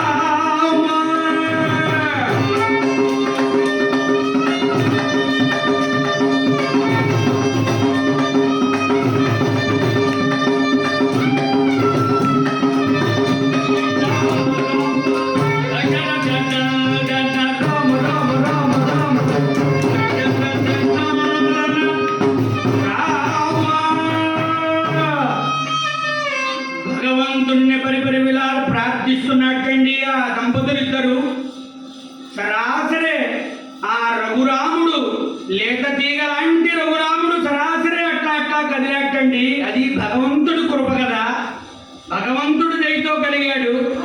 ఖచ్చితంగా భగవంతుడు వాళ్ళకి రూపం చూపిస్తాడు. ఎందుకని అంటే విశ్వాసం ఉండాలి భగవంతుడి మీద. శ్వాస పోయినా పర్వాలేదు కానీ విశ్వాసం ఉండాలని చెప్తారు కదా. ఆ భగవంతుడి మీద విశ్వాసం ఉంది కాబట్టి సరాసరి అదే మన రామదాసు కథలో ఏం నేర్చుకోవాలంటే ఇదేమిటండి పోయినవాడు బతికాడా అని అంటే అట్లాంటి ప్రశ్నలు వేయకూడదు. సరాసరి ఏం ఆలోచించుకోవాలి, మనం ఎక్స్ట్రీమ్గా వేదాంతంలోకి వెళ్ళాలి. ఎట్లాగా? భగవంతుణ్ణి నమ్ముకుంటే మనకి లోటు ఉండదు. సరాసరి భగవంతుడి మీద భారం వేస్తే వాడే చూసుకుంటాడన్ని. కనుక భగవంతుడి మీద భారం వేశారు. సరాసరే లేక దిగ లాంటి రఘురాముడు కదిలాడు. వెంటనే నాయన నాకు మరలా ప్రసాదించావు కదా, ఈ జీర్ణ దేవాలయాన్ని పునరుద్ధరిస్తాను, పునర్నిర్మించి భూలోక వైకుంఠంలాగా చేస్తానని ప్రతిజ్ఞ చేసి సరాసరే భద్రాచలం గుడి నుంచి ఇంటికి వెళతారు భార్య బిడ్డలు ఇద్దరు కలిపి. మరునాటి ఉదయం నుంచి సరాసరే ఆ ఒక్కొక్కళ్ళు దేవాలయ నిర్మాణానికి చందాలు రాస్తూ ఉంటారండి. రామదాసుడు గారు తహసీల్దార్ గారు కదా, సరాసరి ఆ ఊళ్ళో తిరుగుతుంటే స్వామి రామదాసు గారు నా ఒక 500 రాసుకోండి, నా ఒక 1000 రాసుకోండి, నా 1500 రాసుకోండి. అందరూ రాసుకోవటం తప్ప ఎవరు ఇవ్వట్లేదు కండి డబ్బులు. సరాసరి అందరూ రాసుకోవడం జరుగుతోంది. ఆ సరాసరే రామదాసుడు అనుకున్నాడు ఎప్పటికైనా వీళ్ళంతా ఇస్తారు కదా, తిరిగి ఖజానాలో వేయించని చెప్పి ఆ ప్రభుత్వ ధనం 6 లక్షలు వెచ్చించి సరాసరే మహామహా శిల్పులందరినీ తీసుకువచ్చి సరాసరే దేవాలయాన్ని నిర్మించాడు. దేవాలయం భూలోక వైకుంఠం లాగా తన తల్లి ఎప్పుడైతే చెప్పిందో, ఫస్ట్ గురువు ఎవరండి? తల్లే కదండి. ఈ రోజుల్లో చాలా మంది చూస్తున్నాం కదా మనం, వాడు అన్నం తినకపోతే సరాసరి ఒక ఫోన్ ఇచ్చేస్తున్నారు. అది చాలా తప్పు కదండి. ఒక ఫోన్ ఇచ్చేసి సరాసరి వాడు ఇష్టం వచ్చినట్టు చూసుకుంటున్నాడు. కానీ తర్వాత తరం చాలా అనుభవిస్తామండి. అది మాత్రం గమనించాలి. ఎందుకని అంటే ఈ రామదాసుడికి తన తల్లి చిన్నప్పటి నుంచే భక్తి రంగరించుకొచ్చింది కదా. ఆ బుద్ధే చివరి వరకు చూసి ఈనాడు దేవాలయం నిర్మాణానికి చుట్టింది కదా. సరాసరే ఆ భద్రాచలం రామాలయం నిర్మాణం జరుగుతోందండి. భూలోక వైకుంఠంలాగా. ఇందిరారమణ గోవింద హరి రాజా రామచంద్ర మహారాజుకి జై. ఆ భద్రాచలం నిర్మాణం జరుగుతోంది. అసలు భద్రాచలం ఏమిటయ్యా అంటే, భద్రుడనే ఒక మహాముని శ్రీ మహావిష్ణువు కోసం తపస్సు చేస్తున్నట్ట భద్రగిరి కొండపై. ఆ తపస్సు చేస్తూ ఉండగా మహావిష్ణువు ప్రత్యక్షమయ్యి, ఓరి భద్ర, ఏమి కోరికయ్యా నీది? ఏమిటి? తపస్సు సంపన్నమైంది, ఏమి కోరిక అని అడగ్గా, స్వామి మీరేమో భూలోకం వైకుంఠంలో ఉంటారు. భూలోకంలో వాళ్ళు మిమ్మల్ని సేవించాలంటే వైకుంఠం వరకు రాలేరు కదా. స్వామి మీరు ఇక్కడ సాక్షాత్కరించి నా వీపుపై మీరు కనుక ఉండినట్టయితే నేను నిరంతరం మీ పాదసేవ చేసుకుంటూ ఉంటాననేటప్పటికీ భద్రుడు మహాముని వెంటనే మహావిష్ణువు తథ్యమని చెప్పి సరాసరే భద్రగిరి కొండపై ప్రత్యక్షమవుతాడండి. ఇందిరారమణ గోవింద హరి. సహజంగా రాముడు వారిని చూస్తే ఎక్కడైనా 2 చేతులే ఉంటాయి, కానీ భద్రాచలంలో చూస్తే 4 చేతులు ఉంటాయండి. శంఖ చక్ర గదా పద్మములు కదా, 4 చేతులు ఉంటాయి. ఆయనకి దేనికి అంటే సాక్షాత్తు మహావిష్ణువు అండి. సీతయే మహాలక్ష్మిగా ఆ భద్రగిరిపై భూలోక వైకుంఠంగా ప్రబలితోంది. అట్లా మంచి పనులు తొందరగా వ్యాప్తి చెందవు, కానీ చెడు తొందరగా వ్యాప్తి చెందుతుంది కదా. ఆ రామదాసుడు కీర్తి పలుదిశలా వ్యాపించేటప్పటికీ కొంతమంది అపోజిషన్ పార్టీ వాళ్ళు ఉంటారు కదండి. ఎక్కడైనా సరే అపోజిషన్ పార్టీ అనేది ఒకటి ఉంటుంది కదా. సరాసరి వీళ్ళంతా నెమ్మదిగా ఈ వార్తని కోరుకొండ చేర్చారండి. అయ్యా రామదాసు గారు భద్రాచలం ఆలయ నిర్మాణం చేశారు, అందరూ కాగితాలు రాసి ఇచ్చారు. మేము 10 రూపాయలు, మేము 50 రూపాయలు, ఎవడు ఇప్పటి వరకు రూపాయి అయితే ఇవ్వలేదు. కానీ ఈ రామదాసు గారేమో తన యొక్క అధికార దుర్వినియోగం చేసి సరాసరి 6 లక్షల పైకాన్ని తీసి భద్రాచలం నిర్మాణం చేశారని చెప్పి ఒక వార్త గోలుకొండకు వెళ్ళింది. వెంటనే అక్కన మాదానిద్దరు ఒక ఉత్తరం రాశారు. స్వామి పూర్వ మర్యాద నిలుపుకోవయ్యా రామగోపన్న, నీ పూర్వ మర్యాదను నిలుపుకొని సరాసరి 6 లక్షల పైకాన్ని తిరిగి జమ చేసేయి, నీ పూర్వ వైభవాన్ని మళ్ళీ నిలుపుకోమంటే తిరిగి ఉత్తరం రాశాడు. అయ్యా ఇది భద్రాచలం మీ యొక్క ఆధీనంలోనే ఉంది, రాజుగారికి చెప్పండి, బ్రహ్మాండంగా భూలోక వైకుంఠంలాగా తీర్చిదిద్దాము, శిల్పాలు అన్నీ బ్రహ్మాండంగా ఉంది కనుక ఒక్కసారి వీలుంటే రాజుగారు మీరు కలిపి వచ్చి చూసి వెళ్ళండి అని చెప్పారండి. వెంటనే వీళ్ళకి ఒళ్ళు మండిపోయింది. రే నీకు ఉద్యోగం ఇచ్చి చక్కగా జాగ్రత్తగా చేసుకోమంటే నువ్వు ఇట్లాంటి పని చేసావేమిటి స్వామి? ఇప్పుడు రాజుగారికి మేమేమని చెప్పాలి? పైగా నువ్వు జమ చేయమంటే మమ్మల్నే గుడి చూడటానికి రమ్మంటావా? ఏమిటయ్యా ఈ మాటలని చెప్పి సరాసరే భటులను పంపిస్తారండి. భటులను పంపించి రామదాసుడు ఎట్లా ఉన్నాడో అట్లా లాక్కురమ్మంటారు. వెంటనే భటులు భద్రాచలం వస్తారు. భద్రాచలం వచ్చి సరాసరే రామదాసుడిని పట్టుకుంటారండి. రామదాసుడిని పట్టుకుని భూగాలం వతి మేజతత్తి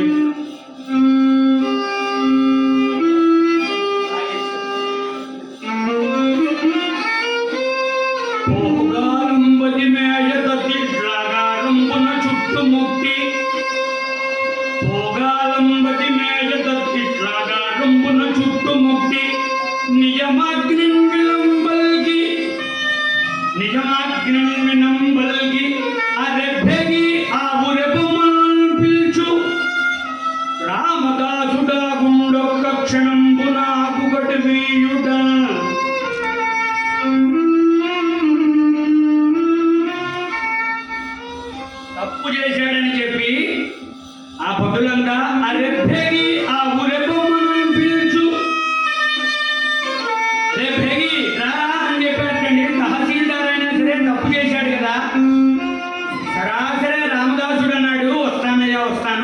క్షణం అయ్యా అంటే సరే బొడ్డులు అనుకున్నారు.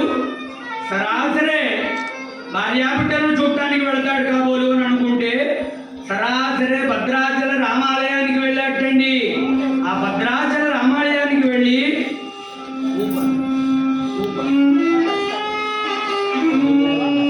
కష్టమేయను రాగమా తప్పదింక నీ విడనటమా సేవ మరయుమయ్యా మరి వెర్రి బాగుల మనిషి ఇల్లాడు ఆడతోడు నుండు మమ్మ సీత. స్వామివారికి తన కుటుంబాన్ని అప్పచెప్తున్నాడండి. కష్టమేయను రాగమా తప్పదింక నీ విడనటమా సేవ మరయుమయ్యా మరి వెర్రి బాగుల మనిషి ఇల్లాడు ఆడతోడు నుండు మమ్మ సీత. హనుమన్న నువ్వేం చేస్తావో తెలుసా? తరిఫీదు మెల్ద చేయు నా చిన్న బిడ్డడు హనుమన్న నీవు. హనుమన్న నువ్వేం చేస్తావు? నా బిడ్డడు చిన్నవాడు కదయ్యా, నీ భక్తికి ఎవరయ్యా, నీ భక్తికి సాటి ఎవరు లేరు కదయ్యా. తరిఫీదు మెల్ద చేయు నా చిన్న బిడ్డడు హనుమన్న నీవు. లక్ష్మణ లక్ష్మణుడు చెప్తున్నాడు, లక్ష్మణ ఆలయంబున లోటు పాట్లే నీవి రాణియకు చూచు పరుపు నీది,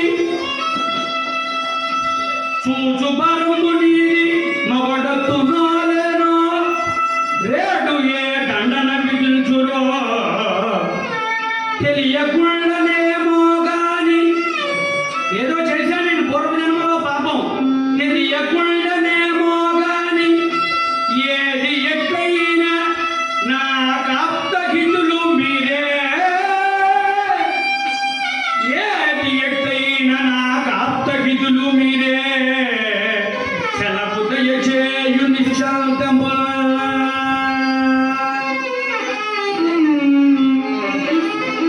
స్వామికి తన కుటుంబాన్ని అప్పచెబుతూ సరాసరే మళ్ళీ బొట్టుల దగ్గరికి వచ్చాడు.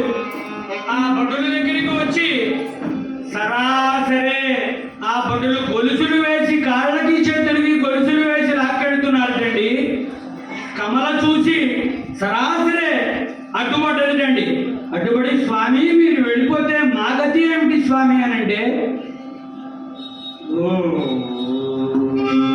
మధుకర వృత్తితో మండు మానిన నీవు నీ బిడ్డడిప్పుడు, మధుకర వృత్తితో మండు మానిన నీవు నీ బిడ్డడిప్పుడు ఏ విధంబున లోటు పాట్లేని మీకు చూడు. గ్రామము చాలా పెద్దది చెబుతున్నాడు చూడండి, గ్రామము చాలా పెద్దది ఇంతదముల రెండు బుట్టలకు అన్నము పుట్టుకపోదు. మధుకర వృత్తి చేయండి అని చెబుతున్నాడండి. గ్రామము చాలా పెద్దది ఇంతదముల రెండు కడుపులకు అన్నము పుట్టుకపోదు. రామ సత్కర నిరతంబు పడుకొనొచ్చు అలము భారీ. ఆ రామ కథ పాడుకుంటూ సరాసరే కాలం హాయిగా వెళ్ళవచ్చు అని చెప్తున్నాడు. సరాసరే చెప్పి సరాసరే బదులు లాక్కెడుతూ ఉన్నారండి.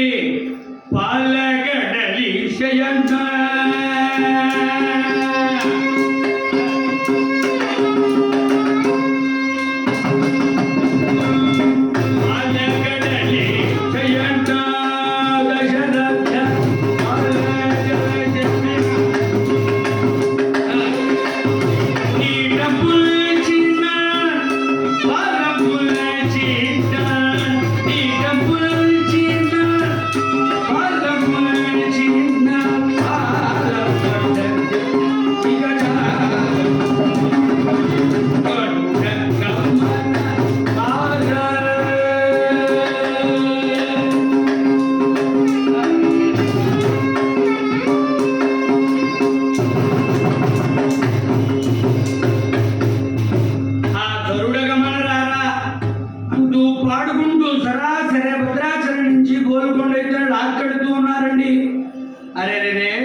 సంతర్పణలో 4-5 రోజుల నుంచి తింటున్న వాళ్ళంతా పక్కన నుంచున్నారట. ఆ ప్రభుత్వ ధనం వెచ్చించాడు కాబట్టి ఇతను లాక్కెళ్తున్నారు. చక్కగా కామ్గా ఉద్యోగం చేసుకోకుండా ఎందుకు ఇతనికి వచ్చింది? అతనికి అంతకు ముందు 50 రోజుల నుంచి అదే సందర్భంలో భోజనం చేస్తున్నట్టండి. ఇది కనుక సరాసరి గోల్కొండకు తీసుకువెళ్ళారు. తానీషా దగ్గర నుంచొని పెట్టి చెప్పారు, ఏమయ్యా బ్రాహ్మణోత్తమ, ఓ రామదాస, ఏమిటయ్యా నీ పని? సరాసరి దేవాలయం నిర్మించామని అంటున్నారు. ఆ 6 లక్షల పైకము తిరిగి ఖజానాలో పడవేయచ్చు కదా అని అంటే, స్వామి ప్రజలంతా ఇస్తామన్నారు కనుక నేను ప్రభుత్వ ధనాన్ని వెచ్చించి సరాసరి దేవాలయం నిర్మాణం చేశాను. మరి ప్రజలు ఇవ్వకపోతే అని తానీషా గారు అడిగారట.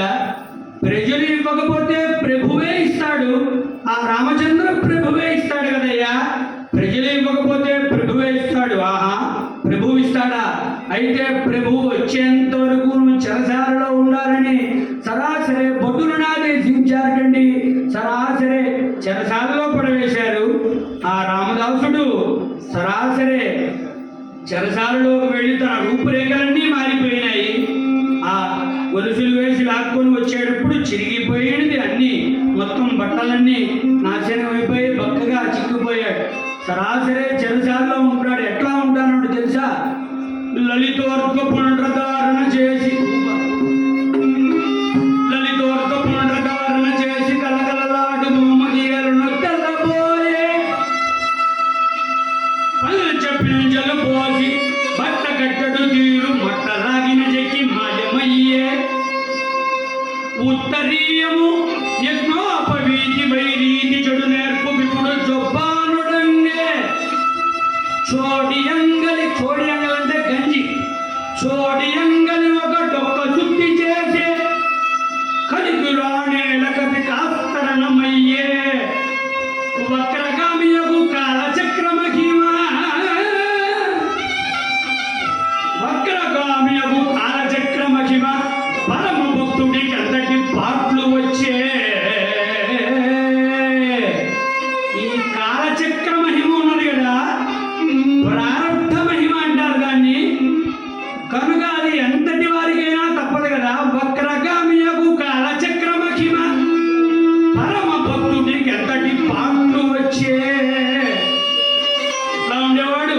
చక్కగా లలితోక్త పునరుద్ధారణ చేసి ఉండేవాడు కదా రామదాసు. ఈ ఒక లాగు చొక్కా వేశారటండి జైల్లో. చక్కగా రోజులు గడుస్తున్నాయి. అరే అనుకుంటున్నాడు రామా, బయట ఉండి తహసీల్దార్గా ఉద్యోగం చేస్తుంటే మధ్యలో ఆ వృత్తి నిమిత్తం నీ యొక్క సేవ మర్చిపోతున్నానని చెప్పి సరాసరి జైల్లో వేసావా? ఇక్కడే సేవ చేసుకుంటూ నిరంతరం ఉండమన్నావా అని సరాసరే పరిపరి విధాలు ప్రార్థిస్తున్నట్టండి భగవంతుణ్ణి. రోజుకొక శిక్ష పడుతోందిటండి రామదాసుడికి. సరాసరి తానీషా గారి ఆజ్ఞ చేస్తూ ఉంటే సరాసరి రోజుకొక శిక్ష. ఒకరోజు నెత్తిన బండ పెట్టుకుని సరాసరి వచ్చేటండి. మనకి నిన్న ఇంకా కథ లెంత్ చేయొచ్చు కానీ షార్ట్లో పాపం కనుక సరాసరి ఒకరోజు తానీషా సరాసరి వచ్చి ఇట్లా చెప్పేటండి, వీడిని ఇట్లా కాదురా స్వామి, మండుటెండలో ఒక బండరాయిని తీసుకుని వీపు మీద పెట్టి సరాసరి కొండపైకి ఎచ్చి దించండి, అప్పుడు కానీ వీడికి సరిగ్గా అవ్వదని చెప్పాట. వెంటనే భటులు ఆజ్ఞ మీద గట్టా చేస్తే అప్పుడు రామదాసుడు అంటాడు, ఎవని కులంబున జనిచితివో. సరాసరి భగవంతుడిని స్తుతిస్తాడండి. ఎవని కులంబున జనిచితివో ఆ అసహాయ సూర్యుడు పవలు నిజ ప్రతాపముక బాపునిపై చూపుచుండు. ఆ రవికి నీవు నేర్పితివా రాఘవా, నీ కథగాడు నేర్పెనా? అడుగుతున్నాడండి సరాసరి. ఎవని కులంబున జనిచితివో ఆ అసహాయ సూర్యుడు పవలు నిజ ప్రతాపముక బాపునిపై చూపుచుండు. ఆ రవికి నీవు నేర్పితివా రాఘవా, నీ కథగాడు నేర్పెనా? ఏమిటయ్యా ఏమిటంటే నీ వంశమే కదయా సూర్యుడు, నువ్వేమో చక్కగా నేను భూలోక వైకుంఠం భద్రాచలంలో కట్టిస్తే నువ్వు అక్కడున్నావా? మీ వంశమేమో సూర్యుడు ఇక్ష్వాకు వంశమే కదా, సరాసరి ఆయనేమో మండు ఎండలో నన్ను తిప్పిస్తున్నారా? ఏమిటయ్యా నేను చేసిన తప్పేమిటి? ఇక్ష్వాకు కుల తిలక ఇకనైనా పలుకవే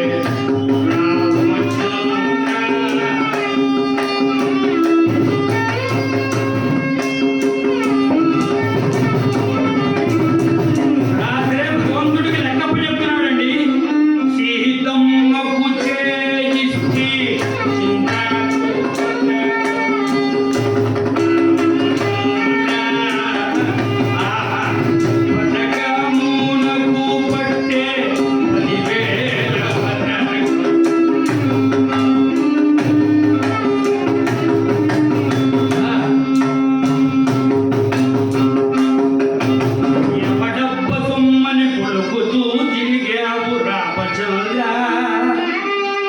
అది అడగవలసిన దమ్మె వరకు ఉందనంటే నిజమైన భక్తుడికే ఉంటుంది. ఎవడప్ప సొమ్మని కొలుకుతూ తిరిగే రామచంద్ర అని వ్యాజస్తుతి చేసేటండి. ఇగో 6 లక్షలు నేనేమి తీసుకోలేదయ్యా, సరాసరి దేవాలయానికి కట్టాను, చుట్టూ ప్రాకారాలు కట్టాను, ఇదయ్యా అని చెప్తే ఎంతసేపటికి భగవంతుడు కనుకరించట్లేదు. అరే రే రే ఏమిటయ్యా ఏమిటి? నన్ను బ్రోబొమ్మని చెప్పవే సీతమ్మ తల్లి, నన్ను బ్రోబొమ్మని చెప్పవే.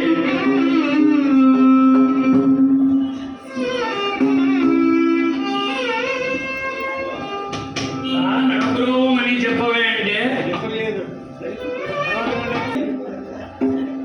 ఎప్పుడు చెప్ప మాకు? ఆయన చాలా బిజీగా ఉంటాడు, భక్తులంతా ఏదేదో అప్లికేషన్ ఇస్తారు కదా, పక్కన చేరి చెక్కిడి నొక్కుతూ అనుభవమని చెప్పవే. అప్పుడు ఏ పనైనా అయిపోతుందని అందరూ చెప్తారు కదా, అది లోక సహజం కదా. సరే అప్పుడు చెబుతూ అనంటే సరాసరే రామదాసుడు పరుపరు విధాల ప్రార్థిస్తున్నాడు. ఒకనాటి సమయాన ప్రారబ్ధ కర్మ పరిపక్వతకు వచ్చింది. ఎప్పుడైనా అంతేనండి, భగవంతుడు మనం ఇవాళ చాలామంది చూస్తూ ఉంటాం, 1000 లీటర్ల ఆవు పాలతో అభిషేకం చేశారు ఇవాళ. ఆ భగవంతుడు 1000 లీటర్లతో ఆవు పాలు చేసేవాడికి మామూలుగా దండం పెట్టుకునేవాడికి ఒకటే చేస్తాడా అంటే అసలు భగవంతుడు ఏమీ చేయడు. సరాసరే మనం ప్రారంభం మనం అనుభవించాల్సింది అనుభవించాలి. ఇక్కడ ఈ మానవ శరీరం ఇచ్చింది దేనికయ్యా అంటే భగవన్నామం చేసుకోవడానికి కదా. యుగానికి ఒక మార్గం చెప్పారు కదా. కృతయుగంలో తపస్సు చేయమన్నారు. సరే ఈ కలిలో అంటే ఆ తపస్సు తొందరగా అవ్వబడదు. ఎందుకనంటే సరాసరి జపం చేసుకునేటప్పటికి ఫోన్ రింగ్ అవుతుంది. ఎవరు పనమ్మాయి రాలేదు, లేకపోతే గేటు తీయలేదు, వాచ్మ్యాన్ లేడు, సెలవు పెట్టాడు, ఏదో ఒకటి. తపస్సు కష్టం కదా. సరే తర్వాత యుగంలో ఏం చెప్పారు? త్రేతాయుగంలో యజ్ఞయాగాదులు చేయమన్నారు. ఆ యజ్ఞయాగాదులకు బోలెడు ఖర్చు అవుతుంది కదా, అది మనం చేయలేం కదా. కలిలో దాదాపు అశ్వమేధ యాగం, పుత్రకామేష్టి యాగాలు చాలా చేశారు కదా త్రేతాయుగంలో. అవి మనం ఎవరం చేయలేం కదా.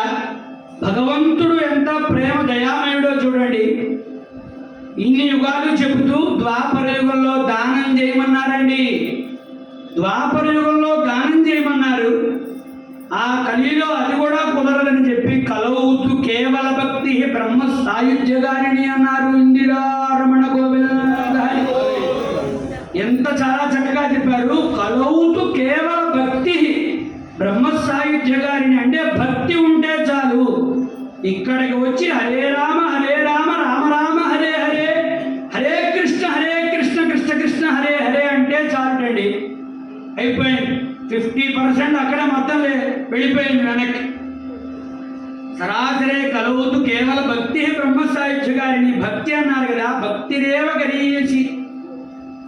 కనుక ఆ భక్తి ఒక్కటి ఉన్నది రామదాసు దగ్గర. పరిపరి విధాలుగా ప్రార్థిస్తున్నాడు. అమ్మ దయ కలిగింది. వెంటనే స్వామివారికి చెప్పింది, అయ్యా మీ భక్తుడు పాపం రామదాసుడు 14 ఏళ్ల నుంచి అనుభవిస్తున్నాడు జైలు శిక్ష, ఇంకా మీరేమిటి ఇక్కడే ఉన్నారు?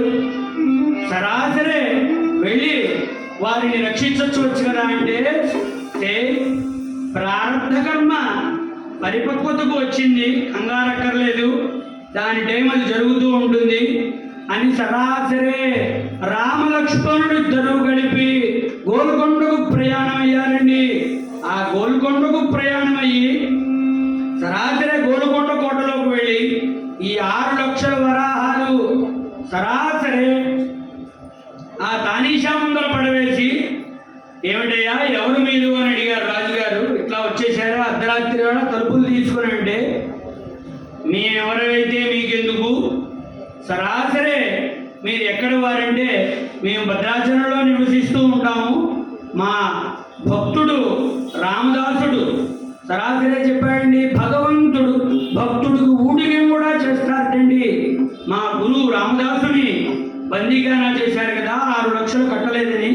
సరాసరే ఇదిగోండి తెచ్చాము 6 లక్షల వరాహాలు, ఇది తీసుకొని బిల్లు ఇచ్చి సరాసరే విడిపించవలసిందిగా కోరుకుంటే, సరాసరే తానీషా చూసి నెవ్వెరపోయి మరునాటి ఉదయము వెంటనే తానీషా స్వయంగా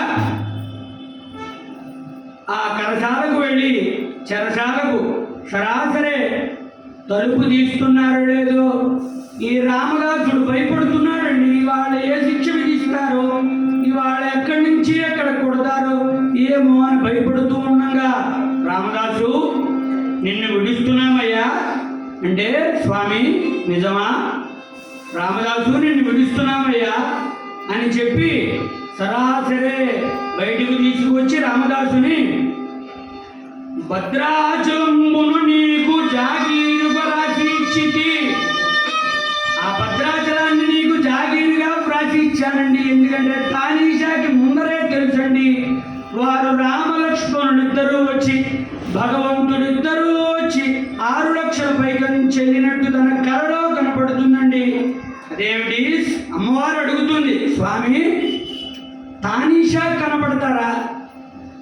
భక్తుడైన రామదాసుడికి మీ దర్శన భాగ్యం లేదా ఏమిటయ్యా అంటే, రామదాసుడే నేను అని చెప్తారటండి.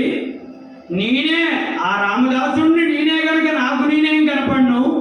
పైగా తానీషాకి ఎందుకు కనపడ్డానంటే, పూర్వజన్మలో తానీషా తుమ్మి పూలతో శివుణ్ణి ప్రార్థించేవాటండి, శివుణ్ణి పూజించేవాడు తుమ్మి పూలతో. కనుక క్రితం జన్మది ఉంటుంది కదండి, ఆ క్రితం జన్మను అనుసరించి సరాసరే తానీషాకి నా దర్శన భాగ్యం కలిగిందని సెలవు ఇచ్చి సరాసరే వెళ్ళిపోతారట భగవంతుడు. ఆ తానీషా శ్రీరామ భక్త కులశేఖర భద్రజనగమున నీకు జాగీరుగా రాసి ఇచ్చితి, చైత్రమాస మహోత్సవములు నా పేరును నర్పుమా పుకింపుమా అని చెప్పి భద్రాచలాన్ని జాగీరుగా రాసిస్తే, రామదాసుడు అన్నాడు, అయ్యా నాకెందుకు ఈ జాగీరు, ఇది సరాసరే రామకైంకర్యానికి చేయాలి అని చెప్పి సరాసరే పల్లకీలో తీసుకుని వెళ్ళి భద్రాచలం దగ్గర ఆ దేవాలయంలో ఆ జాగీరున పత్రాలన్నీ రాముడు కల్పిస్తాటండి. హర నమః పార్వతీపతయే హర హర మహాదేవ అలా అర్పించి భార్యా బిడ్డలను చూడటానికి వెళ్ళి సరాసరే ఒకరోజు భగవంతుడు పంపించిన పుష్పక విమానం